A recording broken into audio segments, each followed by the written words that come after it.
Scrub typhus ఇప్పుడు ఈ పదం ఆంధ్రప్రదేశ్ రాష్ట్ర ప్రజలను కలవరపాటుకు గురి చేస్తోంది.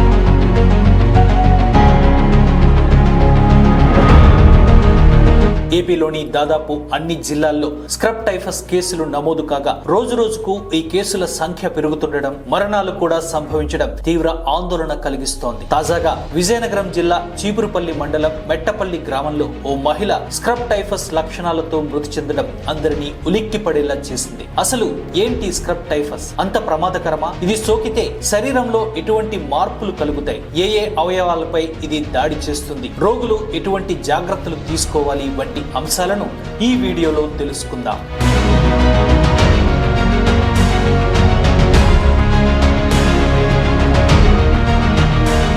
స్క్రబ్ టైఫస్ అంటే ఈ వ్యాధి బ్యాక్టీరియా వలన వస్తుంది. నల్లిని పోలిన ఓ చిన్న కీటకం కుట్టడం ద్వారా ఒరియంటియా చుట్టుగముషి అనే బ్యాక్టీరియా శరీరంలోకి ప్రవేశించి స్క్రబ్ టైఫస్ అనే వ్యాధి సోకుతుంది. ఈ కీటకాలు ఎక్కడ ఉంటాయి? అడవులు లేదా గడ్డి వంటి పచ్చదనం, అపరిశుభ్రంగా ఉండే ప్రాంతాల్లో ఇవి ఎక్కువగా కనిపిస్తాయి. ఈ కీటకాలు మానవ చర్మాన్ని తినడం ద్వారా మనుగడ సాగిస్తాయి. సాధారణంగా చీలమండలు, దిగువ కాళ్ళు, మోకాళ్ళు, నడుముపై ఇవి కుడతాయి. అయితే ఇది అంటువ్యాధి కాదు. వ్యాధి లక్షణాలు ఎలా ఉంటాయి?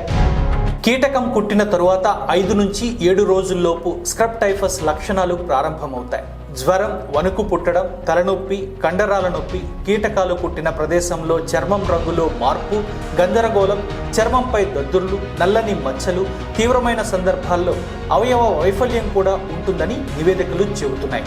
చికిత్స ఏంటి?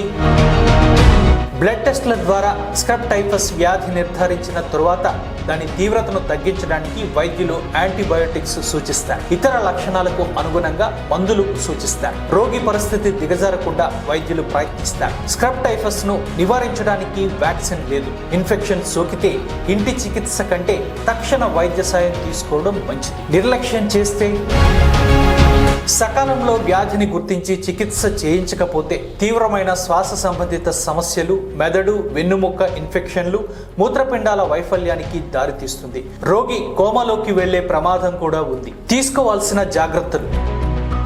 స్క్రబ్ టైఫస్ కీటకాల తాకిడి ఆగస్టు నుంచి ఫిబ్రవరి మధ్య ఎక్కువగా ఉంటుంది. ఈ కాలంలో ఇన్ఫెక్షన్లు సోకే అవకాశం ఉన్నందున అందరూ అప్రమత్తంగా ఉండాలని వైద్య నిపుణులు వివిధ సూచనలు చేస్తున్నారు. చేతులు, కాళ్లను బాగా కప్పి ఉంచాలి. ఇంటి పరిసరాలని శుభ్రంగా ఉంచుకోవాలి. ఇంటి చుట్టూ నీరు పేరుకుపోకుండా, గడ్డి పొదలు పెరగకుండా చూసుకోవాలి. ఇంటి చుట్టూ పురుగు మందుల్ని పిచికారీ చేయడం మంచిది. వీలైనంత వరకు గోరువెచ్చని నీరు తాగడం, పోషకాహారాన్ని తీసుకోవడం శ్రేష్టమని వైద్య నిపుణులు సూచిస్తున్నారు.